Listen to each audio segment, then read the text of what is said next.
Hello दोस्तों, कैसे हो आप सब। होप भाई सारे एकदम ठीक ठाक होंगे, स्वस्थ एंड मस्त। और आज का एपिसोड यस ऑफ कोर्स आपने देख लिया होगा, नो डाउट एंजॉय किया होगा। भाई आज का एपिसोड जो है जबरदस्त था। एपिसोड कल का भी जबरदस्त था, लेकिन एक्चुअली मैं जबरदस्त नहीं थी, सो सॉरी भाई। कल का रिव्यू तो नहीं हो पाया। थोड़ा जो है हिसाब किताब, तबीयत थोड़ी डाउन चल रही है भाई। यहाँ पे आज भी तबीयत बहुत खराब है, लेकिन फिर भी है ना, मैंने सोचा कि भाई इतना बड़ा गैप नहीं देते हैं। तो आज का रिव्यू लेके मैं हाजिर हूँ भाई। आज सबसे पहला मुद्दा क्या था।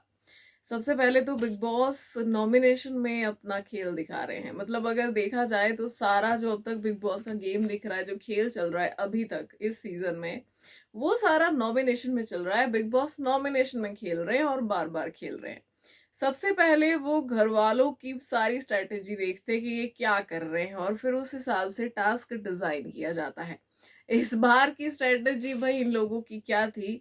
नीलम को बचाना है, नीलम को बचाना है। इन्होंने उस चीज को इतना हाईलाइट कर दिया कि बिग बॉस को भी एक टाइम के लिए दिमाग लगाना पड़ा कि मैं ऐसा कुछ करूंगा जिससे नीलम ही ना बचे। इनकी मेन प्रायोरिटी भाई नीलम को बचाना है, नीलम को बचाना है। मतलब नीलम को आपने क्या समझ रखा है? या तो आप नीलम को एक वीक कंटेस्टेंट समझते हो जिसको बाहर से सपोर्ट नहीं मिलेगा, है ना। यहाँ पे नीलम को इसके लिए खुद ही स्टैंड लेना चाहिए था कि भाई किसी को भी बचाओ, लेकिन मुझे मत बचाओ और मेरा नाम मत लो। क्योंकि आप नॉमिनेशन से भाई कितने दिन बच लोगे? अगर आपको बाहर जाना ही है और अगर बिग बॉस को लगेगा कि आप में पोटेंशियल नहीं है, तो वो वैसे भी भेज देंगे। आपका मेन मकसद घर में नॉमिनेशन में बचना नहीं। आपका मेन मकसद घर में जो है पूरा एक्टिव रहना है, हर मुद्दे में अपनी ओपिनियन देना है। आपको उसमें ज्यादा दिमाग लगाना चाहिए, ना कि नॉमिनेशन से बचने में। अच्छा, अब यहाँ पे इन्होंने फरहाना से भाई पहले ही ये डील कर ली थी कि अगर आप कैप्टन बनती हैं तो आपको नीलम को बचाना पड़ेगा। जिशान कादरी जी ने तो रीजन भी यही दिया था, जो मुझे बड़ा ही स्टूपिड लगा था, कि मैं गौरव को कैप्टन इसलिए नहीं बनाऊंगा क्योंकि गौरव नीलम को नहीं बचाएगा, और ये जो है हमारी जो है फरहाना, ये नीलम को बचाएंगी। तो डील हुई थी कि भाई नीलम को सेव करेंगी। लेकिन बिग बॉस नहले पे दहला वाला शॉट खेलते हमेशा। अब आप सोचो कि मतलब आप लोग बिग बॉस के घर में हो, इतने सारे कैमरास के घेरे में हो, न जाने कितने सारे माइक्स वहां लगे हैं आपके माइक के अलावा जो आप पहन के घूमते हैं। आपकी पल पल की अपडेट बिग बॉस के पास है, तो आपको लगेगा कि आप कोई स्ट्रेटेजी बनाओगे, आप कोई प्लानिंग करोगे, और बिग बॉस वो मतलब ऐसे ही पूरी होने देंगे? आपको ऐसा लगता है? मुझे लगता है कि ये जो कंटेस्टेंट्स है ना, इनको बिग बॉस के बारे में कुछ नहीं पता, सीरियसली कुछ नहीं पता। क्योंकि अगर इनको पता होता तो ये इस तरीके की स्ट्रेटजीज नहीं बनाते। क्योंकि बिग बॉस आपके प्लान्स को तहस नहस करने में ही तो माहिर हैं। वो वही खेलते हैं सबसे ज्यादा। और उन्होंने फरहाना के पास पावर ही नहीं रखी बचाने की किसी को। यहाँ पे हमने कुछ कैप्टेंसीज जो पिछले सीजन्स में गई हैं, उनमें हमने ये भी देखा है भाई, दो दो तीन तीन लोग बच रहे हैं। भाई आप दो दो तीन तीन लोगों को बचा सकते हो, है ना। लेकिन इनको एक को बचाने के लिए भी नहीं कहा गया, क्योंकि यहाँ पे डील हो चुकी थी कि नीलम को बचाना है। तो ये प्लानिंग प्लॉटिंग चलती नहीं है। सुबह की शुरुआत ही इनकी इस चीज से हुई, जहां तान्या फरहाना को कह रही है कि हमने भी तेरी मदद की है, नेहली थोड़ी तेरी दोस्त है ना। मतलब उसी ने थोड़ी तुझे कैप्टन बनाया, जो तू बार बार मतलब ये सब बोल रहे कि नेहल ने बनाया, नेहल ने बनाया, हमने भी तो बनाया है। उसके बाद यहाँ पे जो है फरहाना कह रही है कि वो तो दोस्त है ना मेरी। तो यहाँ पर ये कह रही है कि भाई हमने भी अपने रिश्ते तेरे लिए खराब किए, गौरव भी मेरा भाई है तुझसे पहले से, है ना। और यहाँ पे बसीर कह रहा है कि मतलब अगर हमारे और उसमें से चुनने की बात आएगी तो तुम नेहल को चुनोगी। जिशान कह रहे हैं कि भाई आप एक दोस्त के लिए अपने 5 दोस्त 6 दोस्त तो कुर्बान कर रही हैं। तो यहाँ पे फरहाना फिर अमाल से बात कर रही है। फिर अमाल कह रहा है कि हाँ अभी तो नीलम को बचाओ। फिर उसके बाद फरहाना जाकर बसीर से बात कर रही है कि अगर अगली बार भी कोई कैप्टन बनेगा तो क्या फिर भी ये नीलम को ही बचाना पड़ेगा क्या। तो ये सुबह से ही डिस्कशन चल रहा था नीलम को बचाना। और फिर बिग बॉस ने भी शुरुआत ऐसे ही की नॉमिनेशन टास्क की कि भैया नीलम बचाओ आंदोलन तुम्हारा हो गया हो तो हम भी बोल लें। अरे स्वागत नहीं करोगे हमारा? तुम्हारे पापा आए हैं ना तो बिग बॉस ने एंट्री ली और इनको अच्छे से सबक सिखाया कि आपको लगता है कि आपने ये जो आंदोलन चलाया है, आपको इसके बारे में कुछ पता भी है? आपको लगता है कि कैप्टन को ऐसी पावर्स मिलेंगी? मतलब लाइक सीरियसली। तो मैं ऐसा सोचा मेरे को मतलब बिग बॉस कहना ही चाहते थे, मेरे का बेवकूफ समझा है क्या कि तुम लोग डिस्कस करोगे और मैं तुम्हें पावर दे दूंगा कि अरे नीलम को बचाना है, हाँ ठीक है लो फरहाना नीलम को बचा लो। ऐसा नहीं होता है भाई, बिग बॉस के घर में कोई लॉजिक नहीं था इस बात का। और बिग बॉस ने भी इनकी अच्छी बैंड बजाई कि नीलम बचाओ आंदोलन जो चल रहा था उसको एकदम नष्टो नाबूद कर दिया। नॉमिनेशन टास्क हुआ, फरहाना के पास पावर तो आई लेकिन नॉमिनेट करने की, कि किसी एक को आप सीधा सीधा नॉमिनेट कर सकती हैं और वो सीधा इस हफ्ते घर से बेघर होने के लिए नॉमिनेट हो जाएगा। तो यहाँ पे ये पावर दी गई और उसका इस्तेमाल फरहाना ने किया अशनूर को बाहर करने के लिए। जी हाँ, यहाँ पे उन्होंने कहा कि इनकी परफॉर्मेंस मुझे कुछ खास नजर नहीं आ रही है। अब ये फरहाना को ही नहीं है, ये हमें भी नहीं दिख रहा है, कुछ भी नहीं दिख रहा है भाई। इतने वेकअप कॉल्स में मैं कहती हूँ कि वो घर में जो कौवा आता है ना ऊपर, उसको इतने वेकअप कॉल दिए जाते तो इनसे ज्यादा कंटेंट देता वो, ठीक है। मतलब किसी को भी आप सिखाते पढ़ाते, वो पिछले सीजन में एक डोंकी भी आया था। मुझे लगता है कि अगर बिग बॉस उसको भी बोलते, उसको भी 2-3 हफ्ते अगर लगातार सिखाया पढ़ाया जाता तो वो भी इनसे अच्छा कंटेंट देता। पर इनसे नहीं हो पा रहा है, गौरव से नहीं हो पा रहा है, मृदुल से नहीं हो पा रहा है, अशनूर से नहीं हो पा रहा है, ये नहीं कर पा रहे भाई।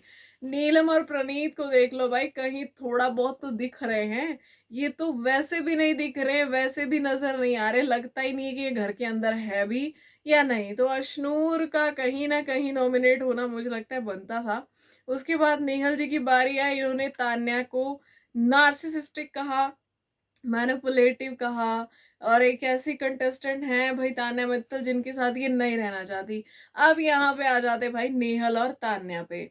अब यहाँ पे तान्या ने भी उनको किया है, और जब तान्या ने रीजन दिया तो उन्होंने कहा कि भाई ये जेलस है मुझसे, जगह जगह जाकर मेरी बातें करती है, मेरे रिश्ते तोड़वाने की कोशिश करती है, लेकिन मैंने यहाँ इतने रिश्ते बनाए हैं कि वो नहीं टूट रहे हैं, तो ये जेलस है मुझसे, बहुत ज्यादा जेलस है ये, क्योंकि मेरे यहाँ पे रिश्ते बने हैं। अब तान्या मित्तल घर के अंदर की बातें कर रही थी, अपने रिश्तों की बातें कर रही थी, लेकिन हमारी जो नेहल जी हैं भाई, उनका जो फिलहाल ट्रैक है वो कुछ अलग ही है। उनकी गाड़ी दूसरी दिशा में चल रही है, अलग दिशा में।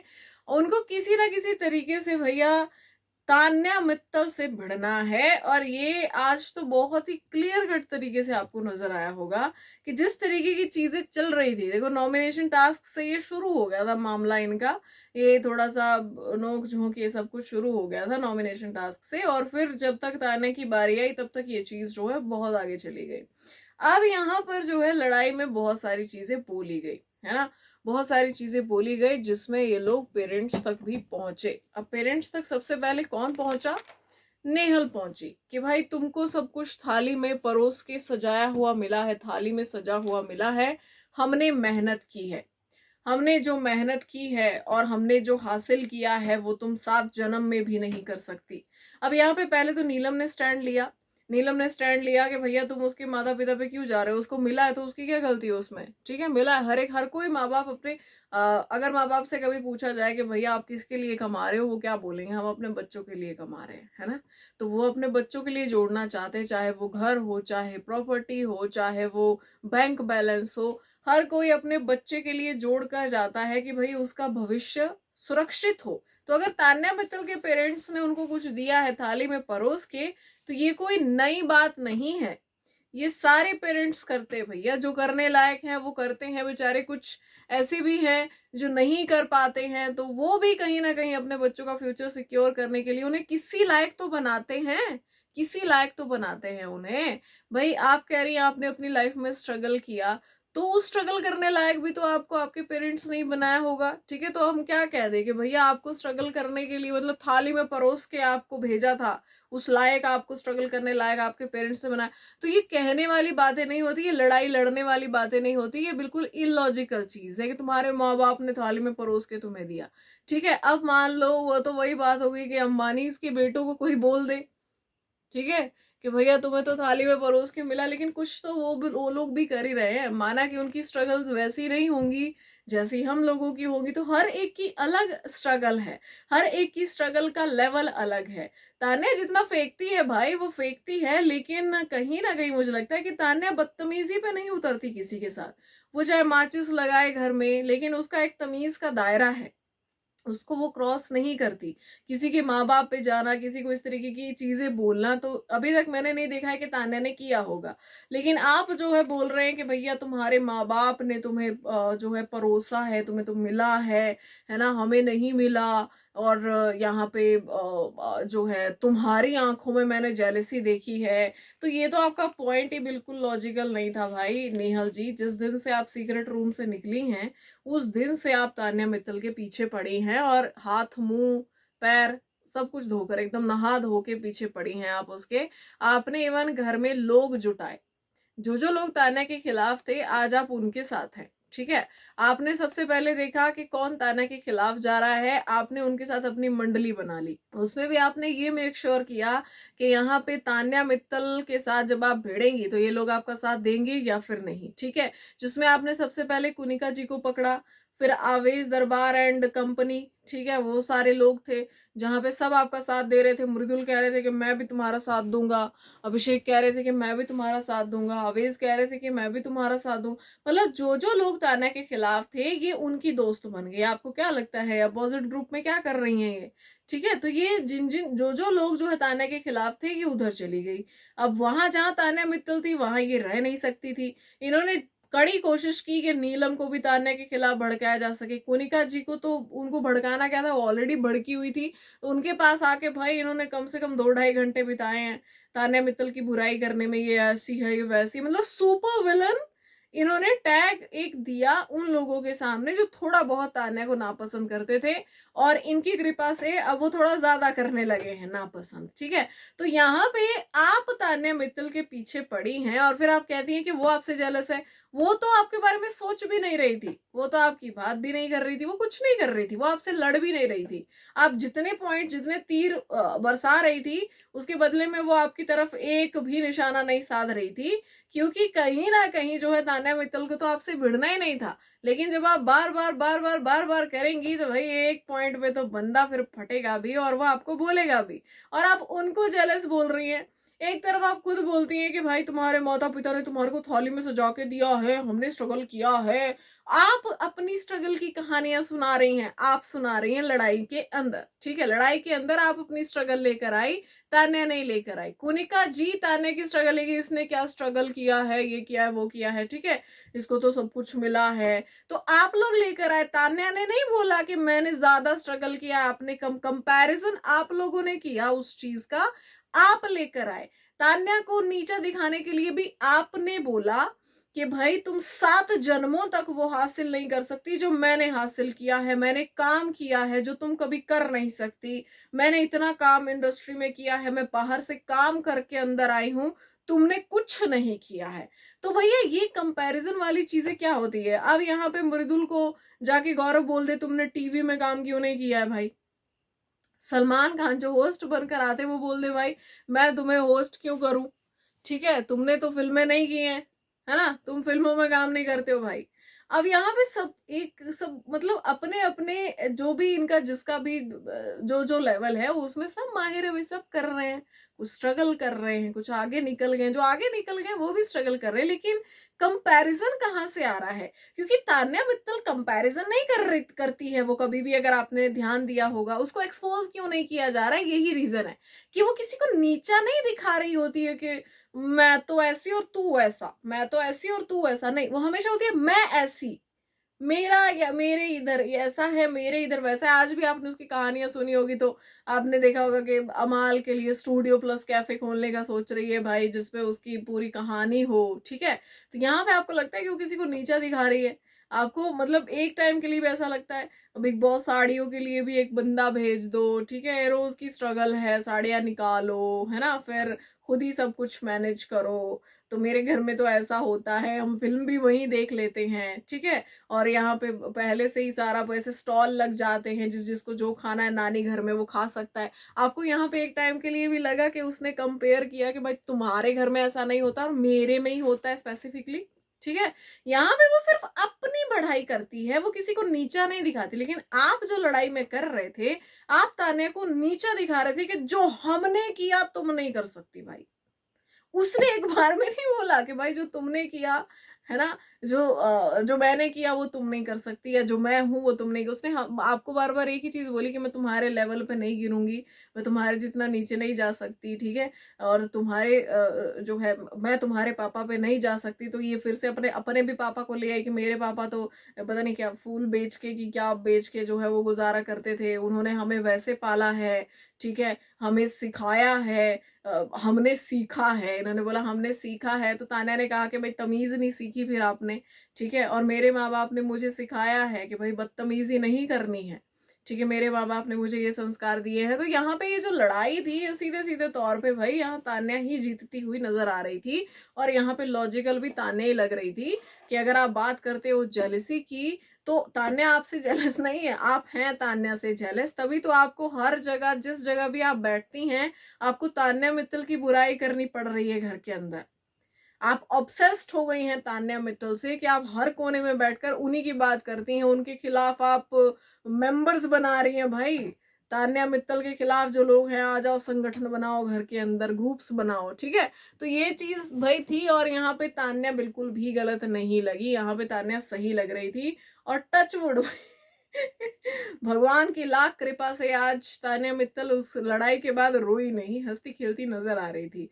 तो अच्छा हुआ, ये चीज मुझे अच्छी लगी, क्योंकि वो रोंदू तान्या तो बहुत अनोइंग है। देखो उसकी कहानियां कभी कभी अनोइंग हो जाती है, इरिटेटिंग लगती है, लेकिन उसका रोना सबसे ज्यादा इरिटेटिंग लगता है मुझे।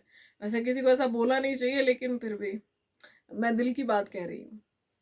अच्छा भाई, ये लड़ाइयां भी चल रही थी, और एक चीज और हमें देखने को मिली। अब सीधा सीधा तौर पे नजर आ रहा है दो ग्रुप हैं, ठीक है, सब आपस में भिड़ रहे हैं। हालांकि एकता इनमें ऐसा नहीं है कि बहुत एकता इन ग्रुप्स के अंदर भी, बस यहाँ पे भाई ऐसा है कि थोड़ा सा जैसे मैं इसको पसंद नहीं करता तो इस तरफ, मैं उसको पसंद नहीं करता तो इस तरफ, इस तरीके से इनके ग्रुप्स बने हुए हैं। ऐसे बहुत कुछ ज्यादा यारी दोस्ती नहीं है, और फिर ये मिलके थोड़ा सा अटैक करते रहते हैं।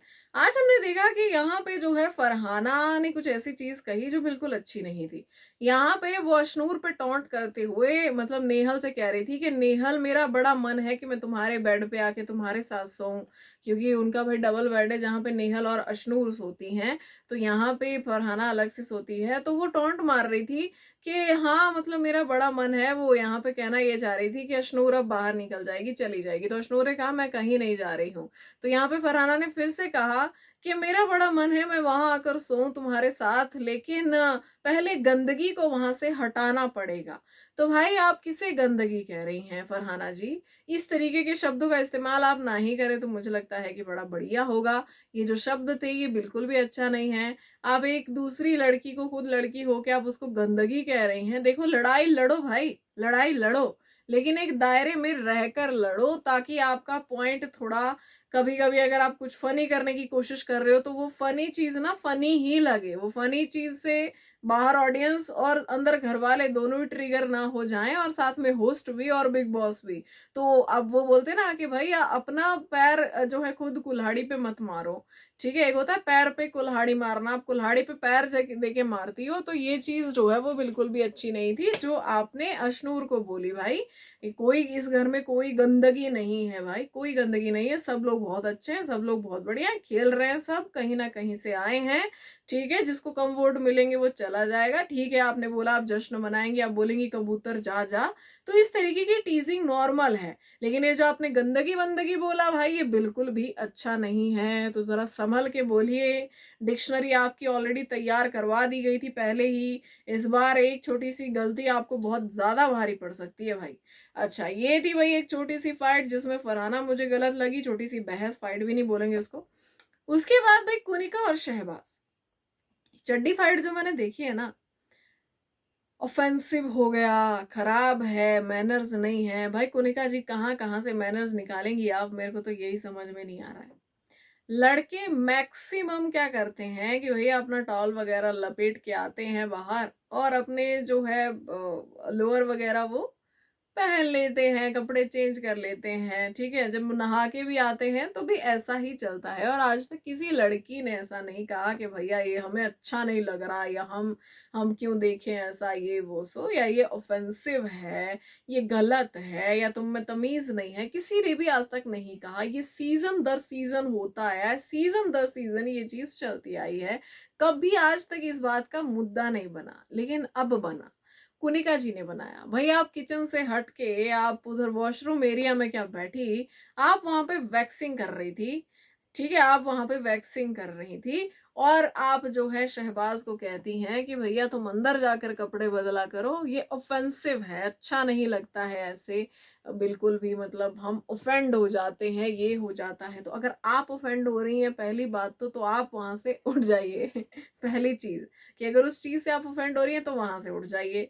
दूसरी चीज ये कि शहबाज इकलौते ऐसे नहीं है जिन्हें टारगेट किया जाए इस चीज के लिए। अगर आपको कहना है तो फिर सबको कहो, ठीक है। और जब आपसे ये कहा जा रहा है कि मैं अकेला नहीं हूँ, शहबाज कह रहे हैं कि या ऐसे सब मतलब जब से आए हैं सब वैसे ही रह रहे हैं, आप अचानक से भाई क्या हो गया, अचानक से मुद्दा बन रहा है।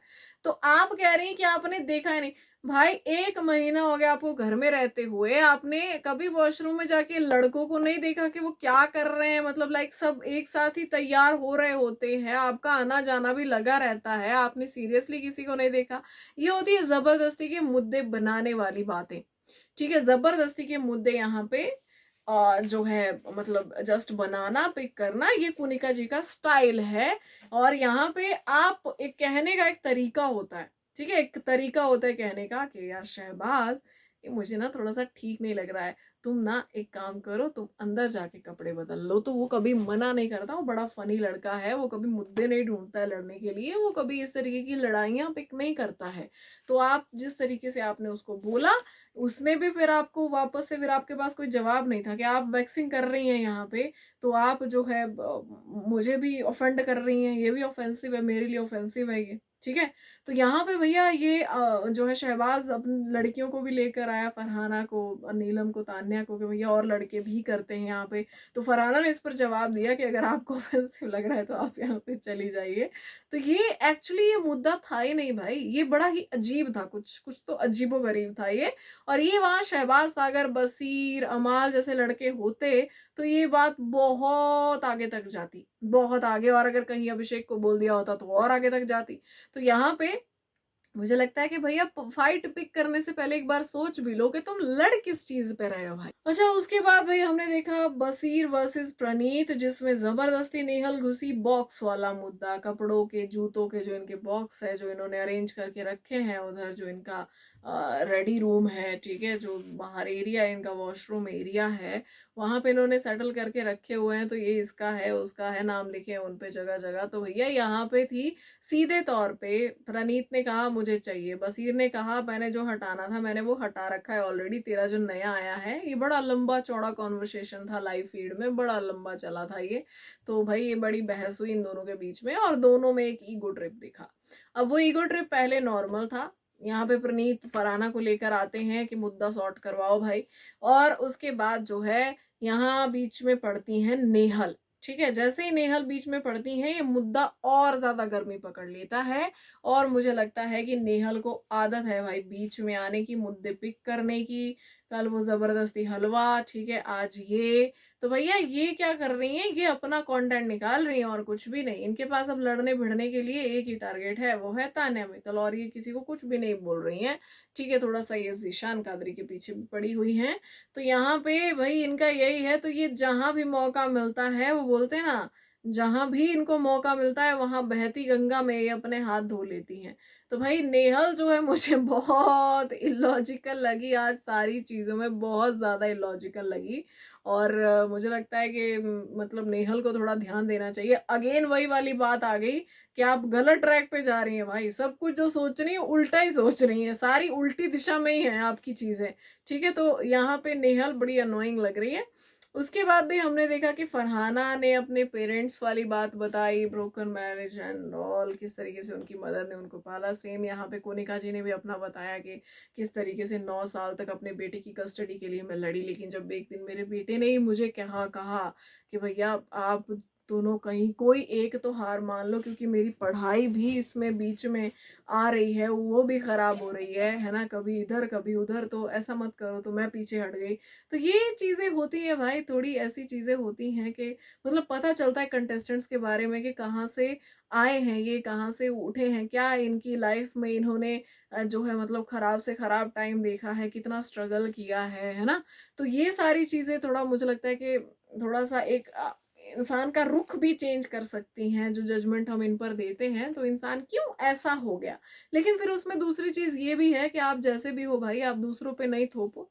फरहाना तो चल खैर ऐसा नहीं करती है, लेकिन कोनिका जी करती हैं, भाई मैंने स्ट्रगल किया है, मैंने ये किया है, तुमने नहीं किया है, तो मतलब आप थोप नहीं सकते किसी पे।